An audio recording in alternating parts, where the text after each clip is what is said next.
love this new opening. I know. Where'd that come from? Welcome to our Poppin' Podcast series.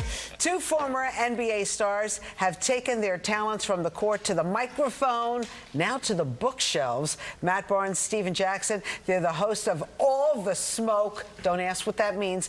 It's a video podcast that explores everything from sports to entertainment and politics. The outspoken NBA icons are on tour right now to celebrate the release of the book, celebrating the 5th anniversary of the hit series. The book is called All the Smoke, All the Stars, All the Stories, No Apologies. It's out right now.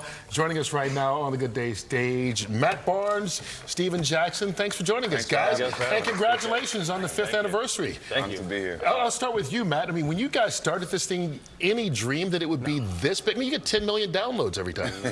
No clue. I mean, we didn't know what a podcast was, to be honest, when we started. We were both working for Fox and ESPN and kind of finding something a little bit more that speaks to our edge and who we are. And, you know, I thought of the idea, and he had my back, and we made it happen. How'd you guys come to it together?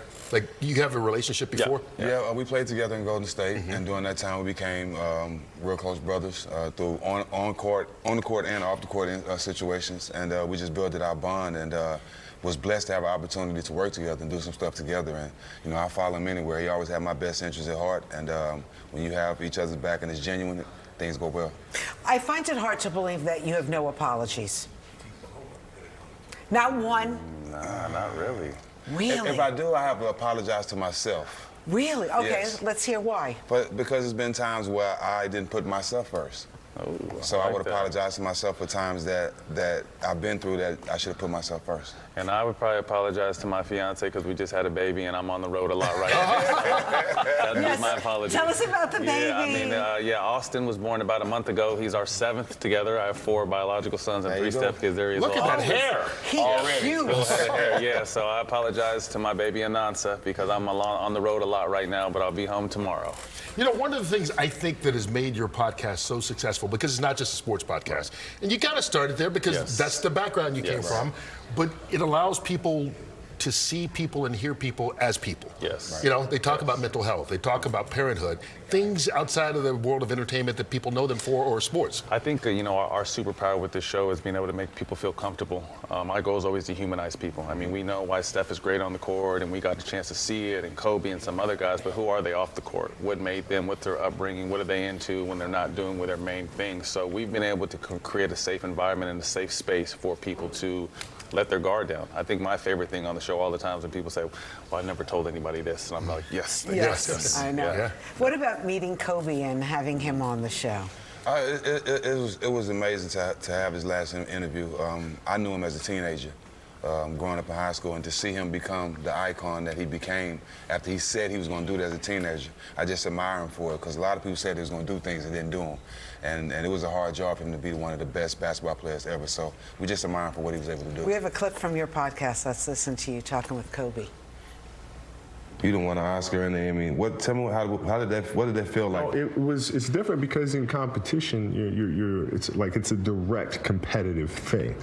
You know who your competitors are. You know who you face. Like, you know that. You know what I mean? So it's like, you know, it's a direct competition. When it comes to the arts, it's not that. You just try to create the best thing you possibly can, and then see how, you know, in this case, the Academy responds to it. And that was right after he had won his Oscar for his documentary. Obviously, that got a lot of attention because, unfortunately, it turned out to be his last interview. What is the one interview, though, Steven, you think that really made people see this show in a different light, other than just another sports podcast? Oh, good question. Oh. I think the Dwayne Wade interview, yes, when he talked about his son transitioning into his daughter, and you know the courage him and Gabby showed to support through everything. And you know, we took a lot of heat, he took a lot of heat, but I just Why did you two guys take heat? Because I guess the conversation, which, you know, made some people feel uncomfortable, but, you know, we're both fathers, and unconditional love is something you learn and know as a parent. So I really think that Dwayne Wade interview kind of crossed us from sports more into just mainstream culture and media in general. All right, who is, you know, in your bucket list for an interview right now? I've been saying Denzel and Michael Jordan. That's my Together or? Either or. One at a time. Together would be crazy, but either or.